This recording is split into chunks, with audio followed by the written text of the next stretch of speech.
فرض کنید فقط یه وعده غذایی دیگه براتون باقی مونده. چی انتخاب میکنید؟ برای محکومین به اعدام این یه سوال خیالی نیست. آخرین وعده غذاییشون یه جور بیانیه نهاییه. انگار یه پنجره به روح یه آدم تو تاریک‌ترین لحظات زندگیش باز میشه. بیایید با هم ببینیم این انتخاب‌ها چی در مورد ما آدما میگن. خب حالا از خودتون بپرسید آخرین وعده غذایی شما چی میتونه باشه؟ این سوال رو گوشه ذهنتون داشته باشید چون بهمون کمک میکنه تا انتخابای عجیب و غریبی رو که در ادامه میبینیم بهتر درک کنیم. خیلی وقتا اولین غریزه تو همچین شرایطی برگشتن به اصله. یعنی خیلیا به جای غذاهای عجیب و غریب دنبال یه طعم آشنا، یه طعم خونگی میگردن. یه بشقاب گرم پر از خاطرات خوب. مثلا غذاهای کلاسیکی مثل مرغ سوخاری جزو انتخابای خیلی رایجن. اینا دیگه فقط غذا نیستن، یه جور نمادن، نماد سادگی، قدرت و شاید آخرین تلاش برای حس کردن یه زندگی عادی. و البته پیتزا، غذایی که همه ما رو یاد دوره همی و لحظای شاد میندازه. انتخاب پیتزا تو همچین وضعیتی شاید یه آرزوی ناخودآگاه برای برگشتن به زندگی عادی و ارتباط با دیگرانه. و بستنی، یه طعمی که انگار مستقیم ما رو پرت میکنه به خاطرات بی‌دغدغه بچگی.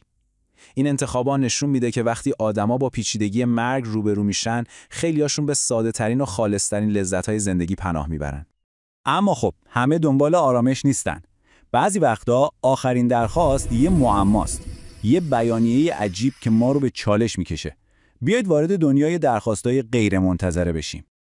انتقام پرندگان. این که اسم غذا نیست، درسته؟ بیشتر شبیه یه جمله شاعرانه است یا شاید حتی یه تهدید. واقعاً چه معنایی میتونه پشت این کلمات باشه؟ یه پیام برای کی؟ یا مثلا این یکی مینی بار آیپد اپل. این درخواست دنیای مدرن رو، دیجیتال رو به یه سنت خیلی قدیمی گره زده. آیا این یه جور طعنه به پوچی دنیای مادیه یا یه حسرت برای دنیایی که دیگه تجربه نمیشه؟ و لیست همینجوری ادامه پیدا میکنه. یک جیمز باند، ویندوز 8 و حتی یک دست تانک. خب اینا مشخصه که دیگه درخواست غذا نیستن. اینها نمادهایی هستن که ما رو مجبور میکنن از خودمون بپرسیم پیام واقعی چیه؟ پس بیایید از اینکه چی خواستن بریم سراغ اینکه چرا این چیزا رو خواستن. این انتخابا فقط یه لیست خرید ساده نیستن. اینا آخرین تلاش برای حرف زدن با دنیای بیرونن. یه پیام که توی یه وعده غذایی پنهان شده. کلید فهمیدن این درخواستا کلمه نمادگراییه. یعنی یه تانک فقط یه وسیله نظامی نیست. میتونه نماد قدرت باشه یا جنگ یا اعتراض.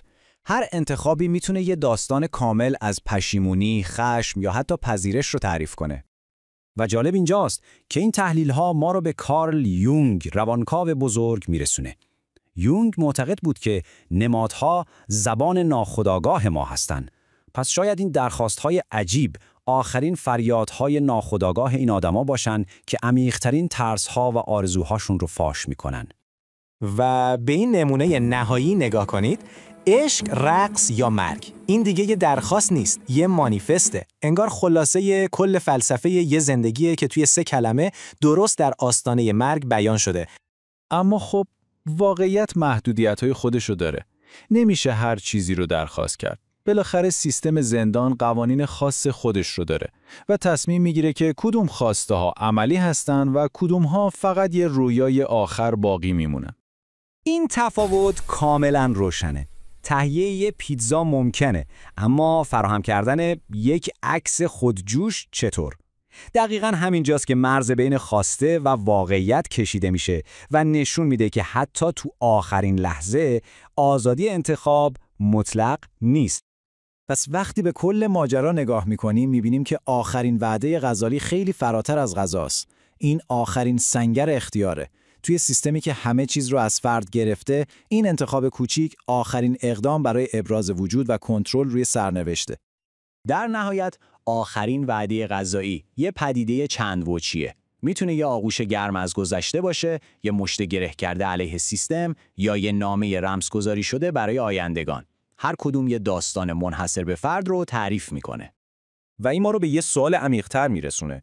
آیا این آیین واقعاً برای خود اون فرد محکومه یا برای ماست، برای بقیه مونه؟ شاید این آخرین وعده غذایی آینه‌ایه که جامعه جلوی خودش میگیره تا با پیچیدگی‌های عدالت، انسانیت و مرگ روبرو بشه.